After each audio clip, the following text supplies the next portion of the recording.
The Selfish Path to Romance. Download Chapter 1 for free at drkenner.com and at amazon.com. Lynette, welcome to the show. Tell me, what's your question? I need to know how to get my husband to let his mother go. Okay, how long have you been married? We've been married a year, but we've been together for 7 years. 7 years, so 7 years together. Yeah. And tell me, what's the most irksome thing that happened recently relating to your husband and his mom? The fact that she wants us to come over her house on Christmas, and Christmas is our anniversary. It actually be our first anniversary this year. And I mentioned to him about doing something with us just together by ourselves, but I know his mom, she probably going to want us to stay over there all day. I mean, it's been like stuff since we've been together, but sometimes he'll slow down, like he won't call her for like a couple of days. Okay. And then she'll call and be mad because he hadn't called her. Or when they're on the phone, she'll ask stuff about me. And sometimes I get a vibe that she's talking about me. I've been having this vibe for a while. Okay, so you probably have some evidence. It's not just a vibe. You're not stupid. What's some of the evidence? People way they come around and the way they look at me whenever I'm around them, or the way they talk to me. You mean as if they're scanning you, as if they're trying to get the dirt on you? Yeah. Not quite, huh? Not quite, but it's like we'll be talking about something, and I could say something about my husband, something good, and she would, try to put it down to make me feel bad about it, or maybe I'll mention something to her about what we did or what I would do for him on his birthday or something. And she'll probably, it seems to me, I don't know for sure, but it seems to me like she'll try to talk to him as far as like I'm not a good person for him, or... Okay, was that an issue? I mean, did he have the courage to marry against his mother's wishes? Did he marry someone... I believe so. So he did have some courage. Yeah. Okay. He have some, but it seemed like you weren't being his mom, and when she says something, he feel he should do it.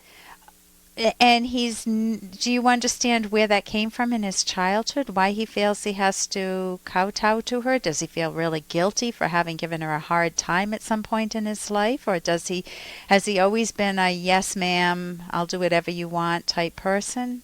No.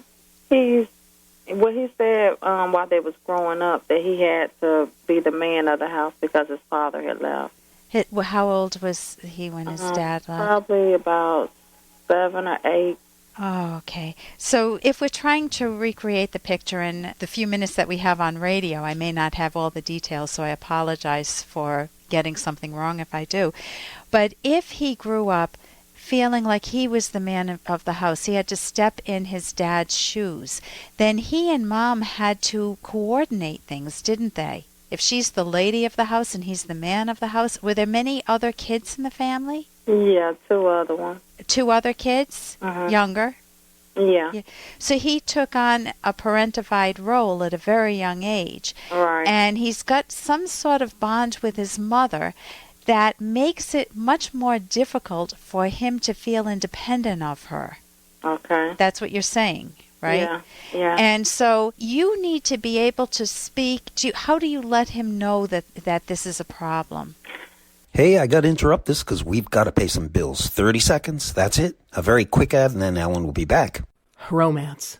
Ugh, I wish guys knew more about what we want from a relationship. Boy, I wish I knew more about what I want. Where's that ad I saw?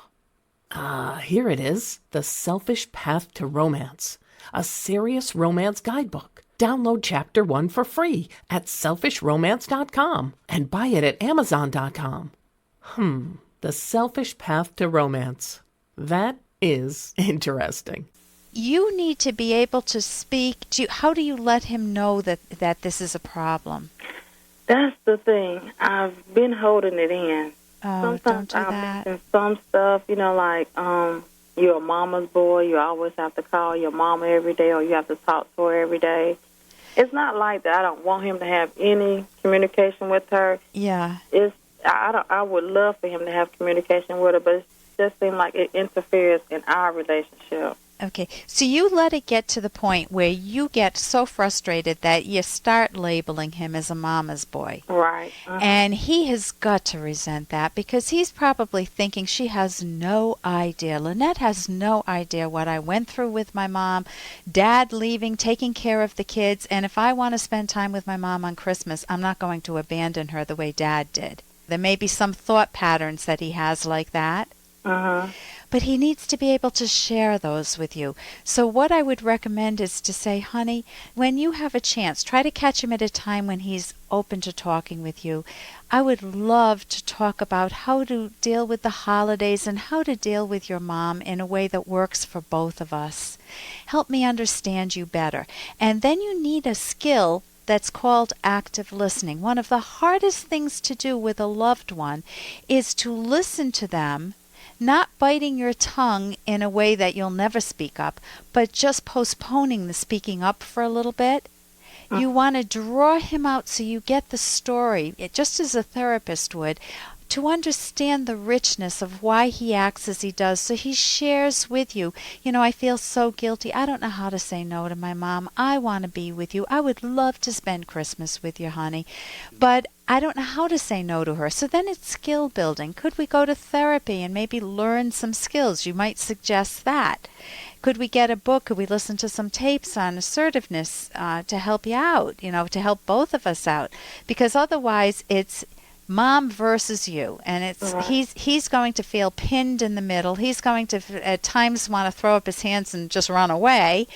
So you want to be loving towards him and then honest with him. Let's work together so it feels like we're the prime unit, not you and Mom and then you and me, and Mom and me at war with one another, silently, subtly, very subtly.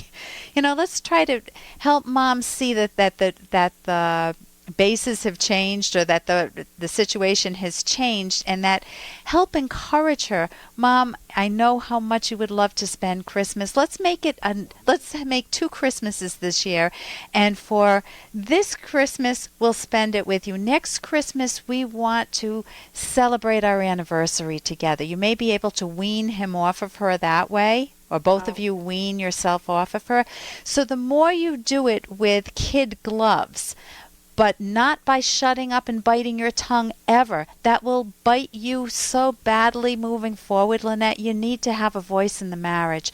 If you bite your tongue, it comes out aggressively with everyone. You bite it for so long, and then you just say, I'm going to tell you how I really feel now. Yeah, go out. So don't call him a mama's boy. Instead, work with him to see how you can both move on and have more of a private life. Okay. Thank you so much for your call. For more Dr. Kenner podcast, go to drkenner.com and please listen to this ad. Here's an excerpt from The Selfish Path to Romance, the Serious Romance Guidebook by clinical psychologist Dr. Ellen Kenner. A mood is an enduring emotional state. A chronically sullen, anxious, or hostile partner is unromantic, not very lovable. Sometimes moods may be partly or wholly out of your control. For instance, those caused by hormones, a thyroid problem, or by an adverse medication reaction. Most bad moods, however, are caused by your subconscious ideas. You can introspect to understand and regulate them. Your bad moods may sometimes be the cause of your partner's bad mood. For example, you may hate your job and come home to your partner in a cranky, sarcastic mood every night, which puts your partner in an equally negative mood. Once you clarify the cause of your mood and explain it to your partner, you can come up with a better strategy to deal with the work problem. You can download Chapter 1 for free by going to drkenner.com, and you can buy the book at amazon.com.